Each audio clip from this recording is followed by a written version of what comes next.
When do you leave Hallmark? This is the craziest time of my life. By the early 2000s, comic books were becoming stronger, and by 2003, it seemed like a more realistic possibility that I might be able to break in as a professional comic book artist. Mid-2005, Kiki and I went to the San Diego Comic-Con, and I submitted a portfolio at DC Comics. You would fill out this waiver, and you would attach it to your portfolio and slide it into the slot in the wall for the display at the Comic-Con.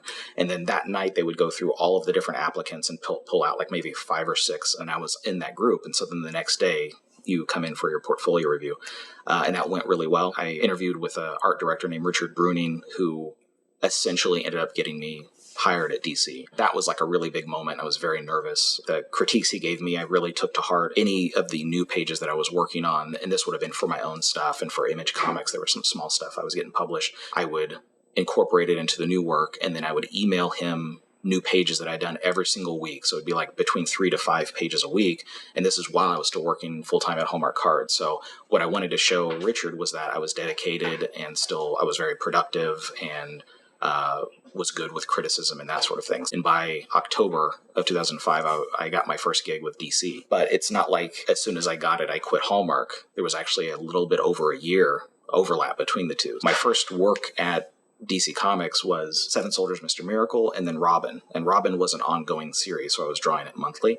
And I was working on Hallmark Cards at the same time. So I was under a similar schedule that you do. Hearing you describe essentially getting very little sleep, and then you have to get up early for the bus ride, and that whole time you're in editing mode, and then you have your full-time job. The entire time you're awake, there's active thought and production going on. Even if it's not visible to anyone else, your brain is still on it. That was about a year and a half for me at Hallmark, where I was working on Robin, but I was afraid that DC would just stop giving me work. By early 2007, DC Comics offered me an exclusive, and that just meant that they would guarantee me a certain amount of work a year and then help with like health insurance and stuff like that. That ended up working out, and I was under exclusive for about 6 years with them. And then in 2012, I left the exclusive, and then now I've been working still mainly for DC, but can do work for IDW and Dark Horse and Marvel. For years, you didn't necessarily think that would ever happen, and then it happens.